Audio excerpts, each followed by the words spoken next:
hemos encontrado. Le damos lectura en el nombre del Señor. Dice así: de modo que si alguno está en Cristo, nueva criatura es. Las cosas viejas pasaron, he aquí, todas son hechas nuevas. Amén. Vamos a orar. Amado Dios, estamos delante de tu divina presencia. Tú conoces, Señor, nuestros corazones, tú conoces, Señor, nuestras vidas. Delante de ti, Señor, somos carta leída. Nada podemos, Señor, ocultar. Pero, Señor, venimos delante de ti con un corazón necesitado, esperando en ti, Señor, como espera el siervo la mano de su amo. Necesitados, Señor, de la gracia tuya, necesitados de tu Espíritu Santo, de la iluminación de tu Espíritu Santo. Bendice, Señor, en esta hora nuestras vidas. Danos, Señor, un corazón para atender a tu palabra. Ponga en nosotros un deseo, Señor, sincero de ser bendecidos. Y dame la gracia, Señor, para poder transmitir, Señor, tu mensaje, tu palabra a la iglesia. Te lo pedimos en el nombre glorioso de Jesús. Amén.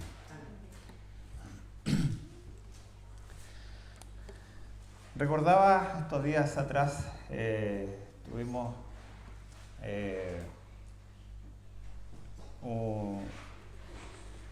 una falla técnica en la casa, una licuadora que había regalado hace un tiempo atrás a mi esposa, se echó a perder. Y hago esta pregunta a las hermanas, dueñas de casa. ¿Qué prefieren frente a un electrodoméstico que se echa a perder? ¿Que sea reparado ahí con wincha, con un alambre, con algo y que siga funcionando, o que sea nuevo? ¿Ah? Que sea nuevo, ¿cierto? Porque las cosas que se reparan no siempre quedan bien. La palabra del Señor dice: de modo que si alguno está en Cristo, nueva criatura es. Muchas veces nosotros escuchamos como una oferta del Evangelio decir: ven a Cristo y Él te restaurará. Él te va a arreglar, Él va a arreglar tu matrimonio, Él va a restaurar tu salud, Él va a reparar las cosas que hay mal en tu vida.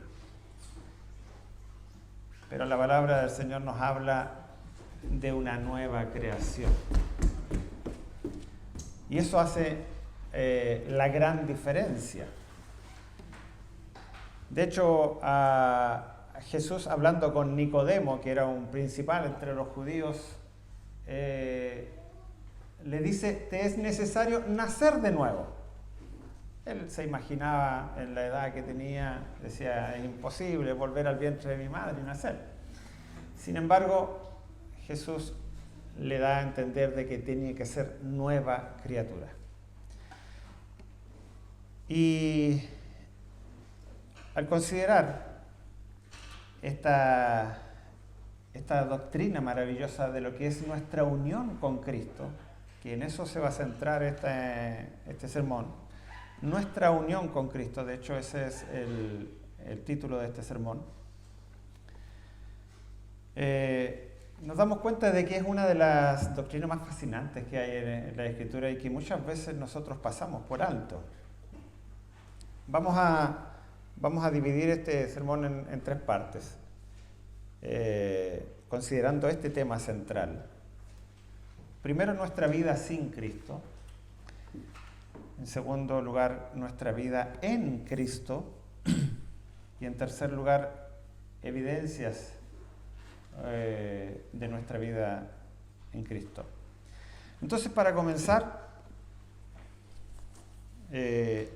yo les voy a pedir que estén atentos. Si quieren pueden tomar apunte o revisar en la Escritura, porque vamos a ver varias citas bíblicas, las vamos a ir considerando para ver de qué manera esto se aborda en la Escritura. Entonces comenzamos con el hombre sin Cristo. Pablo nos habla en el libro de Efesios, y que ya lo hemos visto anteriormente, en el capítulo 2, desde el versículo 1 al 3, dice: y Él os dio vida a vosotros cuando estabais muertos en vuestros delitos y pecados, en los cuales anduviste en otro tiempo, siguiendo la corriente de este mundo, conforme al príncipe de la potestad del aire, el espíritu que ahora opera en los hijos de desobediencia, entre los cuales, y aclara, nosotros también anduvimos en otro tiempo, siguiendo los deseos de nuestra carne, haciendo la voluntad de la carne y de los pensamientos, y éramos por naturaleza hijos de ira, lo mismo que los demás. Esa es nuestra condición sin Dios.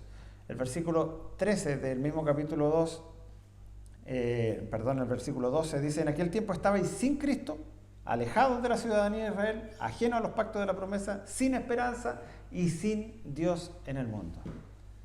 La vida del hombre sin Cristo es esta. El hombre sin Cristo está muerto. Así lo declara la Escritura. Separado de Dios. Eso es, la muerte en la Escritura es separación. Estamos separados de Dios. Desde Adán en adelante hemos sido separados de Dios por el pecado que vive en nosotros. Pablo dice en Romanos 5:12: por tanto, como el pecado entró al mundo por un hombre, es Adán, y por el pecado la muerte, así la muerte pasó a todos los hombres, por cuanto todos pecaron. Todos. Esto es interesante porque alguien podría decir: bueno, pero ¿qué culpa tenemos nosotros si Adán fue el que pecó? La Escritura nos muestra de que nosotros estábamos en Adán. En Adán. Habla en una parte refiriéndose a Abraham y a la promesa que había detrás de Abraham. Lo habla en el libro de Hebreos. Dice el capítulo 7: y por decirlo así, en Abraham pagó los diezmos también Leví, que recibe los diezmos, porque aún estaba en los lomos de su padre cuando Melquisedec le salió al encuentro. En los lomos era parte de lo que iba a ser su semilla, de lo que iba a ser su simiente. Así nosotros estábamos en los lomos de Adán, y así nosotros estábamos muertos. El primer hombre, Adán, recibió la condenación. Nosotros hemos venido muertos desde ese tiempo. El hombre nace sin Dios y sin esperanza. Por eso a Abraham Dios le da una promesa y le dice: en tu simiente serán benditas todas las naciones de la tierra. Esa es una promesa que se cumple en Cristo, recién allí. Entonces, este es el hombre sin Dios. El hombre sin Cristo está muerto. Pablo también se refiere al hombre sin Dios como el hombre natural. Dice: el hombre natural no percibe las cosas que son del Espíritu, porque para él son locura y no las puede entender. Ese es el hombre que está sin Dios, lejos y apartado de Dios. Pero es maravilloso cómo lo relata Pablo en Efesios, en el mismo libro de Efesios, en el versículo 4, que ya hemos tenido predicaciones de esto. Dice el versículo 4: pero Dios, que es rico en misericordia, por su gran amor con que nos amó, aun estando muertos nosotros en delitos y pecados, nos dio vida juntamente con Cristo. Dice: por gracia somos salvos. Entonces, esta doctrina de la unión con Cristo, y el versículo que teníamos al comienzo, de modo que si alguno está en Cristo, eso es lo importante. Y no quiero que nos desviemos de eso, porque ese es el punto central de este mensaje. Los que están en Cristo. En el capítulo 1 del mismo libro de Efesios hay mucha referencia a esto, El apóstol Pablo, de hecho, es el que más referencia hace de esta unión en Cristo en todas sus cartas pastorales. Pero el libro de Efesios también es muy especial. Por ejemplo, el versículo 4 nos dice que nos escogió en Él. El versículo 7 dice, en Él tenemos redención mediante su sangre. El versículo 10, de reunir todas las cosas en Cristo. Versículo 11, en Él también hemos obtenido herencia. Y el versículo 13, en Él también vosotros, habiendo oído la palabra, fuisteis sellados en Él con el Espíritu Santo de la promesa. ¿Por qué es tan importante esta doctrina de nuestra unión con Cristo?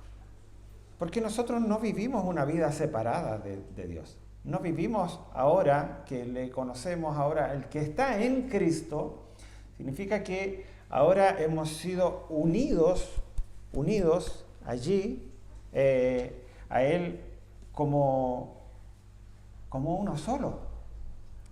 Vamos a verlo más adelante en la analogía que hace del matrimonio. Pero veamos, dice, ahora, ¿qué significa? ¿De qué manera nosotros podemos entender esta unión? Significa que nos identificamos con Él, nuestra nueva identidad está en Cristo.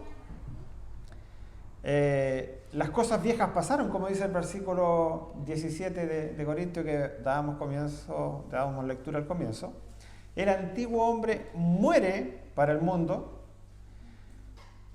y como dice Pablo a los Colosenses en capítulo 3, versículo 3, ahora nuestra vida está escondida con Cristo en Dios.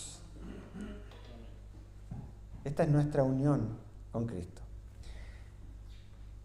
Entonces, estar en Cristo, yo quiero que ponga atención en esto,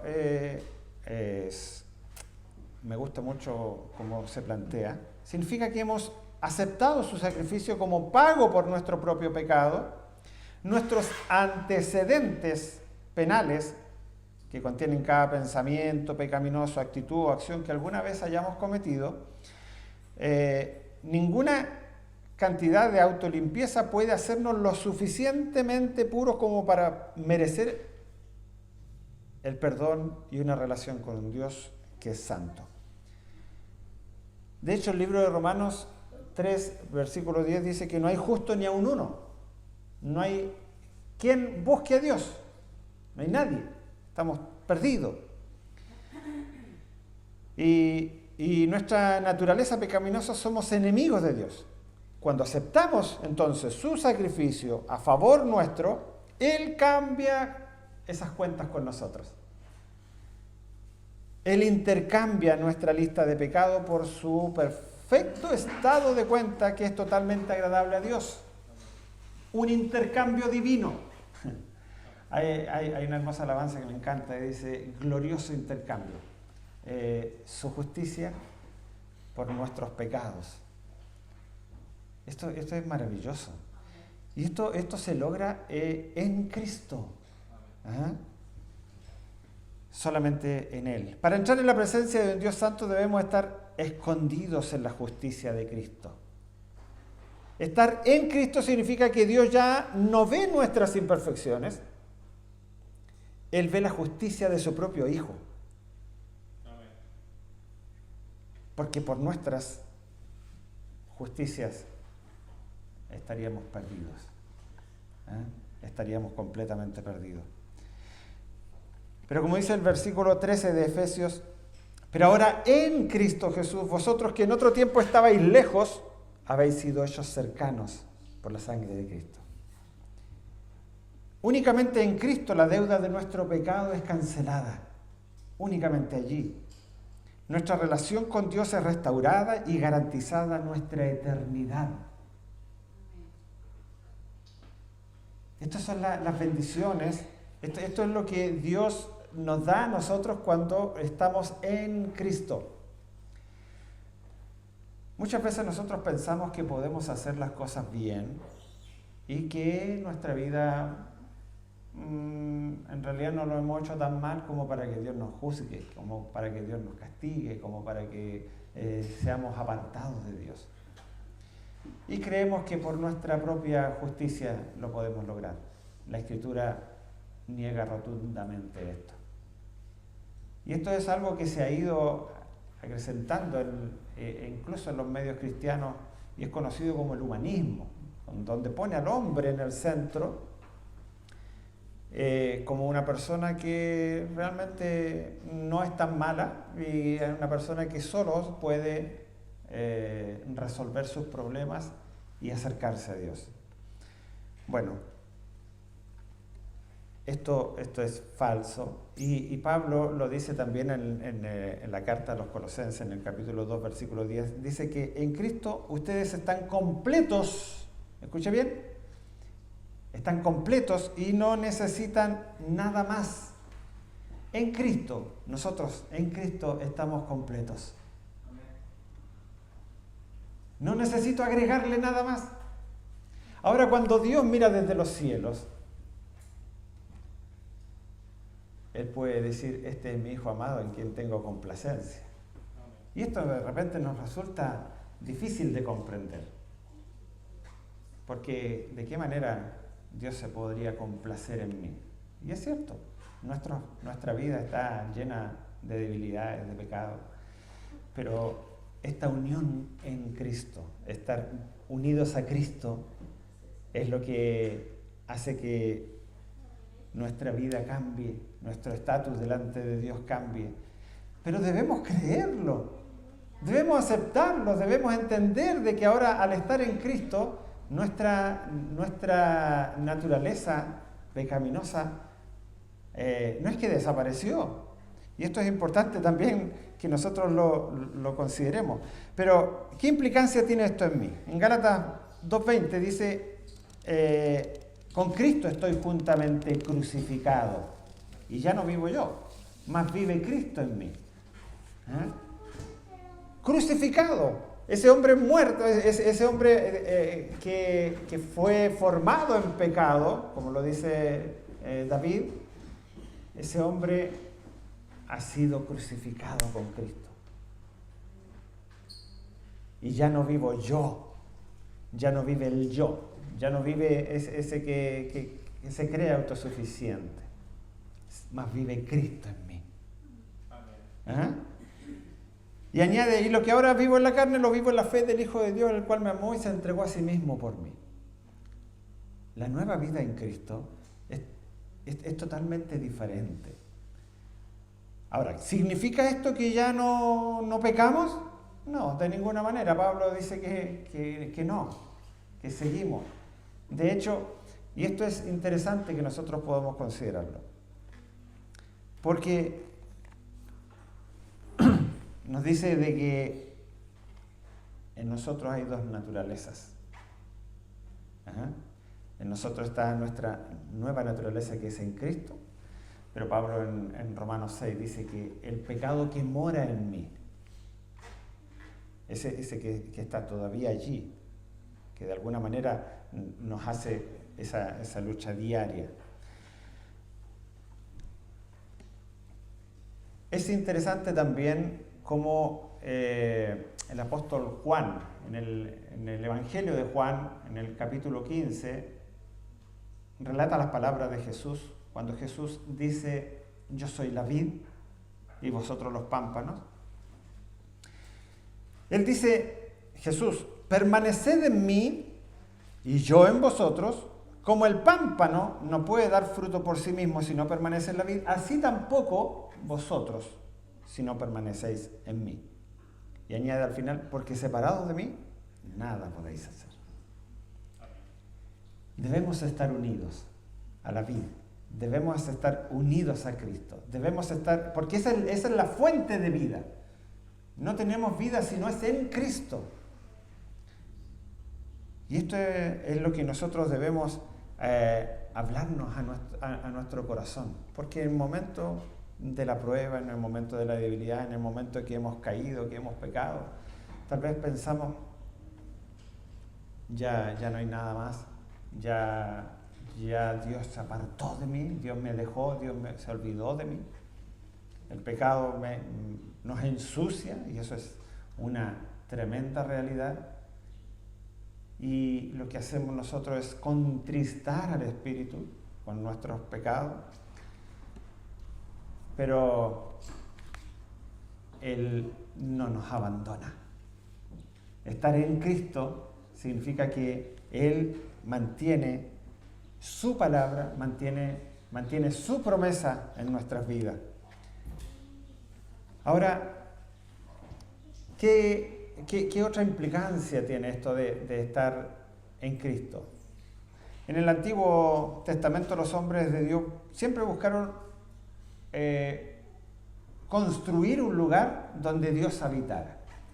Lo vemos allá en el desierto con Moisés, y Dios le diseñó un lugar, el tabernáculo, que era figura de lo que había de venir, y un lugar donde Dios descendía de tiempo en ese lugar y se manifestaba y hablaba con Moisés.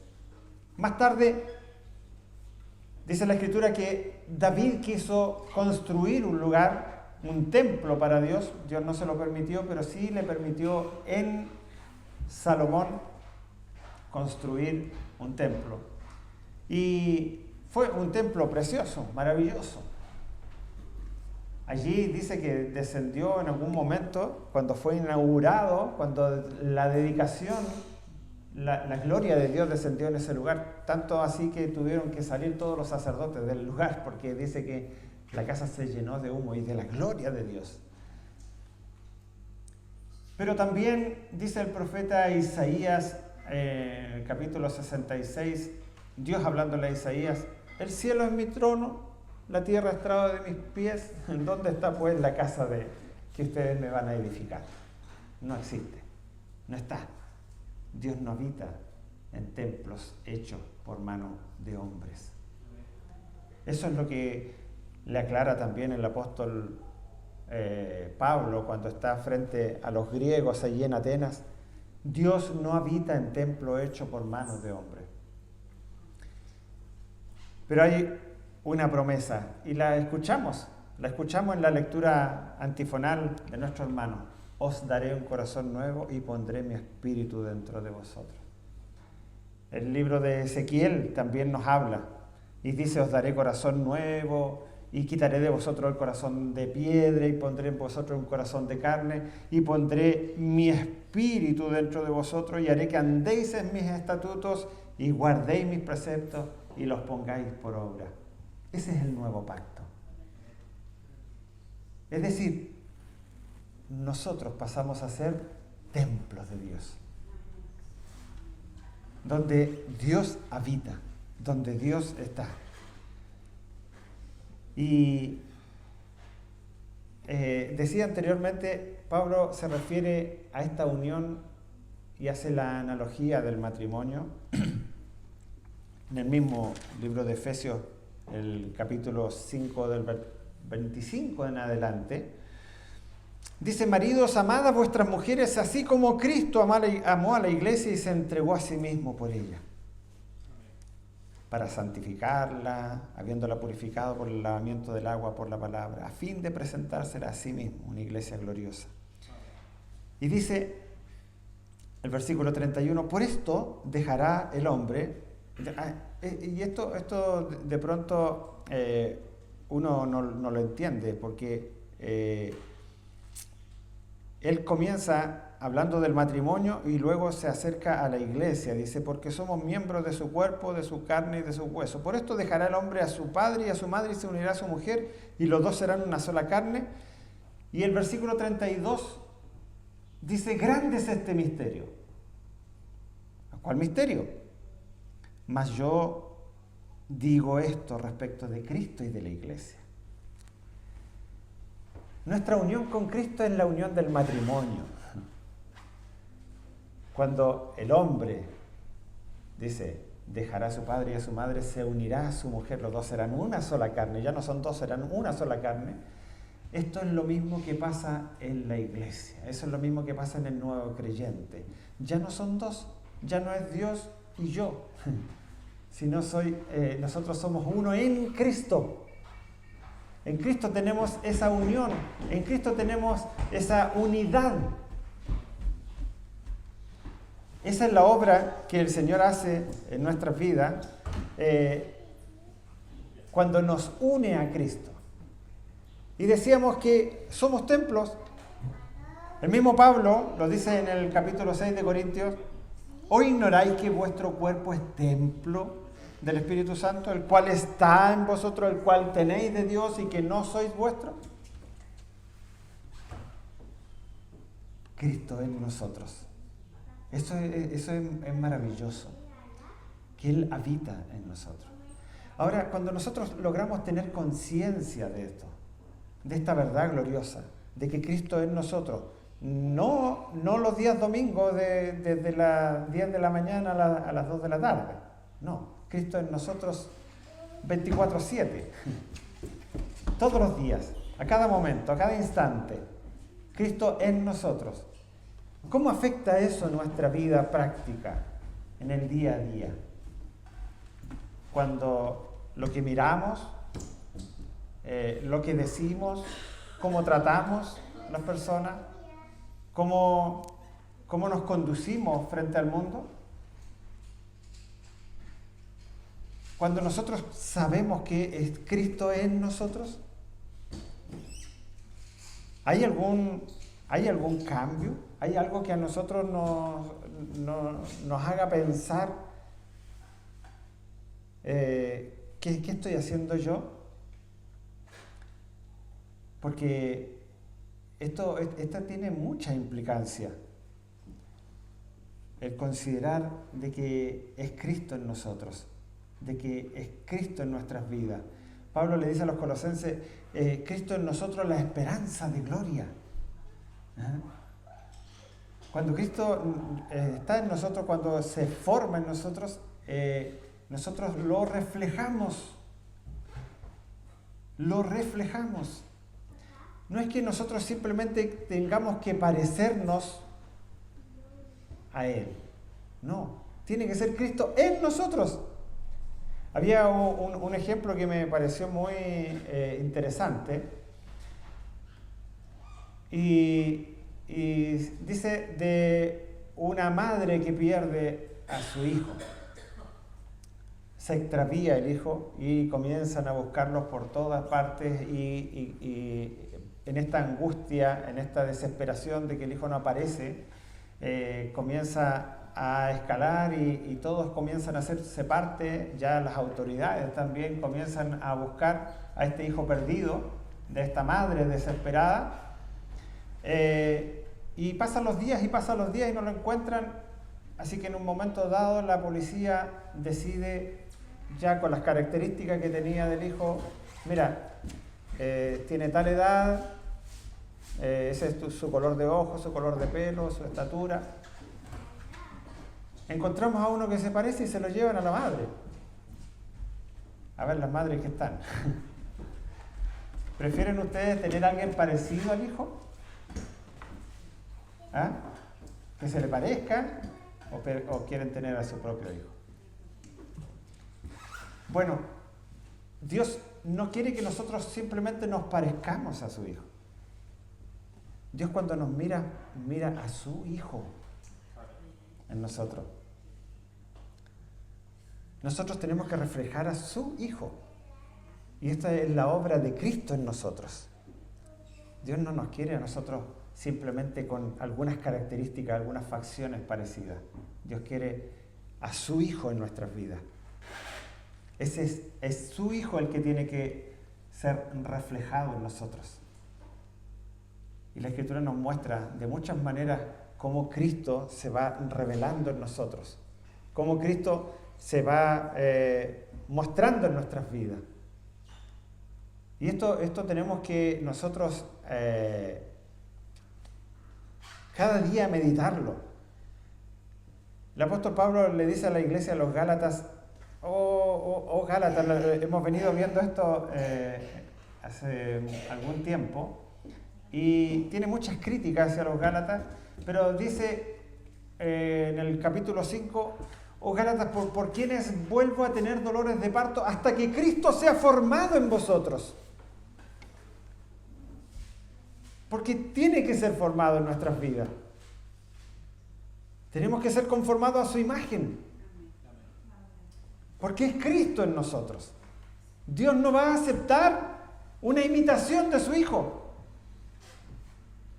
Por eso desde el cielo, Él nos dijo en algunos episodios que vemos en los evangelios, allí en el bautismo y después en la transfiguración, una voz del cielo que decía: este es mi Hijo amado en el cual tengo complacencia. Dios no se complace en nada más, solamente en su Hijo. Y si su Hijo está en nosotros, entonces allí Él se complacerá. Y esto es lo que nosotros debemos ver. Eso es lo que nosotros debemos considerar a la luz de la Escritura. Y es maravilloso considerarlo esto. Pero, ¿qué hay de nuestro pecado? Pablo, como decía anteriormente, nos dice el pecado que mora en mí, en el capítulo 7 de su carta a los Romanos. ¿Cómo puede habitar en nosotros Cristo e igualmente el pecado? ¿El creyente peca? Romanos 7, 22 al 25 dice: porque según el hombre interior me deleito en la ley de Dios, pero veo otra ley en mis miembros que se rebela contra la ley de mi mente y que me lleva cautivo a la ley del pecado que está en mis miembros.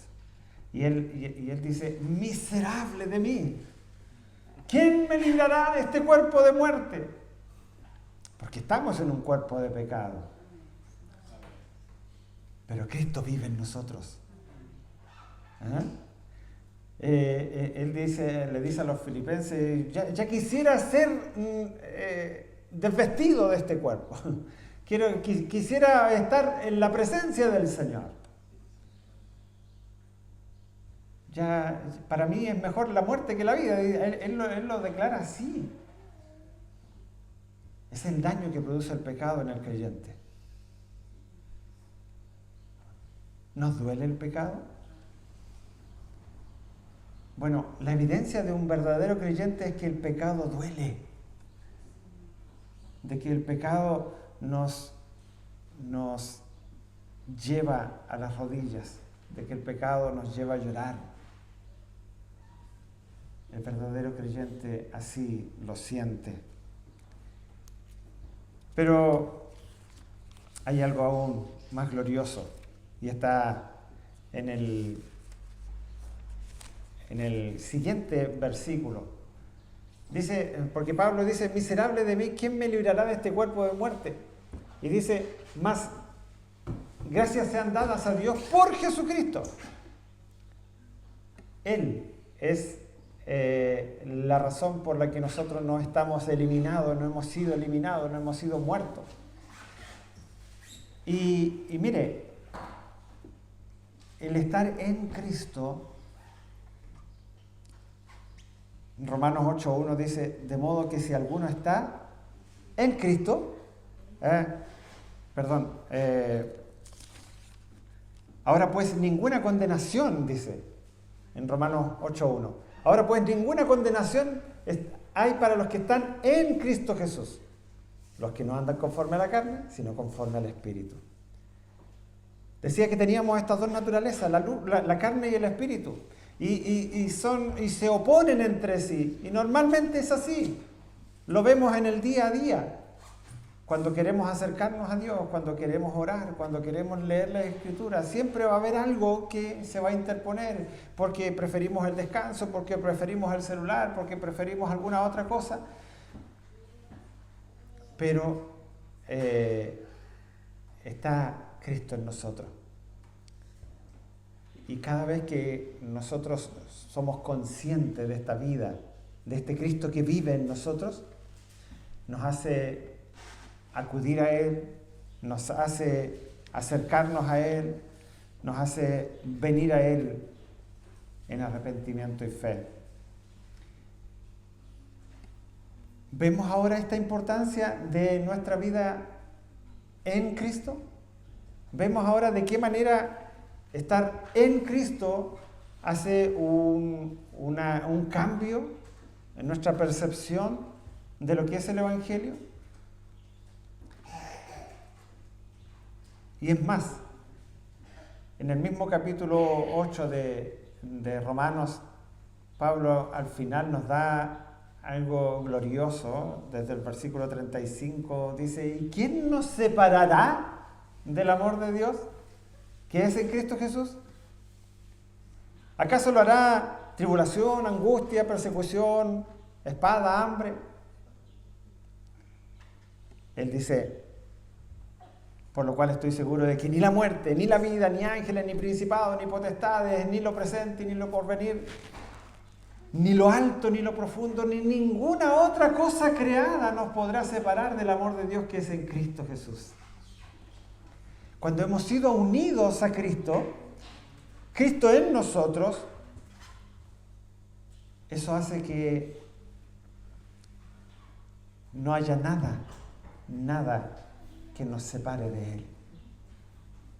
No hay nada. Y Pablo dice, por si quedan algunas dudas, por si algo se inventara más adelante, ni ninguna otra cosa creada nos puede separar del amor de Dios. Esta unión en Cristo es indisoluble. No se separa. Hemos sido unidos a Cristo y ya nada nos separa.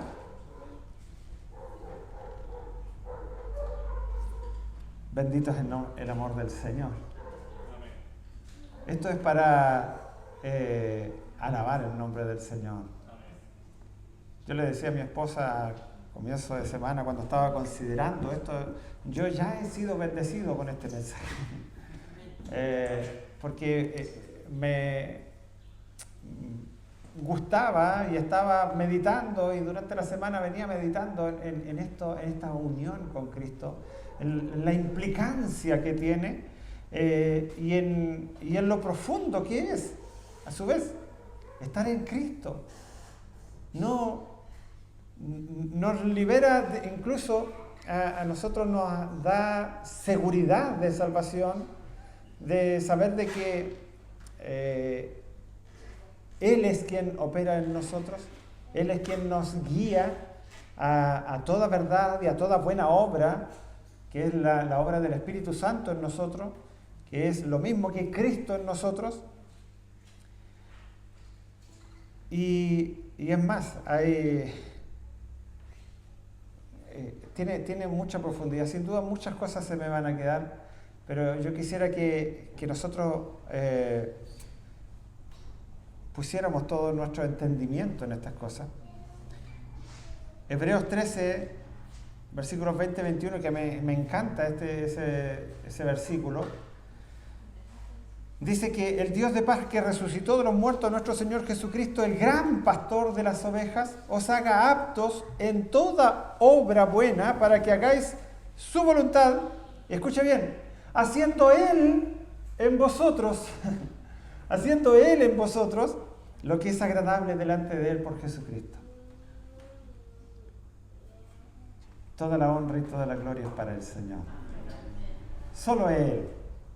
Él es el que actúa en nosotros. Él es el que actúa por nosotros. Él es el que obra en nosotros, por nosotros y para su gloria. Entonces, no hay nada que nosotros podamos decir o jactarnos siquiera de algo que nosotros hagamos. De hecho, Efesios 2:10 nos dice que fuimos creados en Cristo Jesús para buenas obras, las cuales Dios preparó de antemano para que anduviésemos en ellas. Esa es la obra maravillosa de Jesús. Eso es Cristo en nosotros. Eso es Cristo en nosotros. Esta doctrina nos despoja por completo de toda arrogancia, de todo egocentrismo, ya que pone a Cristo en el centro. Deja a Cristo en el centro, dirigiendo nuestra vida para su gloria y poniendo su justicia en vez de la nuestra. Por eso el apóstol dice que nuestra vida está escondida con Cristo en Dios. Dios no nos ve a nosotros. Dios no nos ve a nosotros, sino que nuestra vida está escondida con Cristo en Dios. Él nos tiene escondidos allí. Estamos cubiertos por su justicia. Bendito es el nombre del Señor. ¿De qué manera, hermano, te anima esta doctrina? ¿De qué manera esto impacta en tu vida diaria? ¿Te consuela el saber que estás en Cristo? Bendito es el Señor. A mí me consuela saber de que Él me escogió siendo insignificante, pecador, y puso su nombre sobre el mío, puso su justicia sobre mis pecados. Y es más, ahora dice que somos llamados hijos de Dios. Juan 1:12 dice, mas a todos los que le recibieron, a los que creen en su nombre, les dio potestad de ser ellos hijos de Dios. En el Antiguo Testamento no se escucha a ninguno de los grandes hombres de Dios del Antiguo Testamento, a nadie se le escucha decir, Padre mío. Nadie lo dijo, nunca. Se referían a Dios como Jehová, como Dios, como el Todopoderoso, pero jamás como Padre. Cuando vino Jesús, Él nos enseñó en este nuevo pacto, dijo, mas vosotros cuando oréis, oraréis así, Padre nuestro. El apóstol Juan, en su primera carta, dice, hijitos, mirad cuál amor nos ha dado el Padre para que seamos llamados hijos de Dios. Ahora somos hijos de Dios. ¿Por qué? Porque Dios nos mira a través de su Hijo. Nos mira a través de su Hijo. Es Cristo en nosotros. Y esto es lo maravilloso. Esto nos debe a nosotros dar seguridad, nos debe a nosotros dar confianza.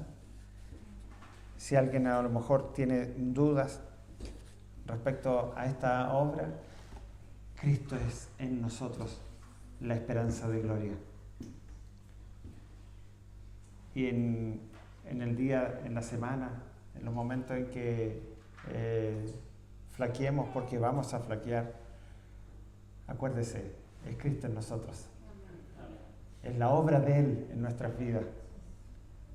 Y debemos mortificar el pecado que mora en nosotros. Debemos aplastarlo, debemos ir cada vez pisotearlo, cada vez ir bajando, porque si en un comienzo en nosotros está como el bien y el mal, bueno, la obra de Cristo debe ir creciendo. Debe ir Cristo siendo formado en nuestras vidas. Debemos cada vez reflejar a Cristo. El libro de los Hechos nos muestra de que en Antioquía fue el primer lugar donde los seguidores de Cristo fueron llamados cristianos. ¿Y qué significaba cristianos? Eran pequeños Cristos. ¿Cómo nos llaman en el vecindario? ¿Cómo nos conocen nuestros vecinos, nuestros colegas de trabajo? Ah, ese es el problemático. No, ese se queja todo el día. Ese nunca encuentra nada bueno.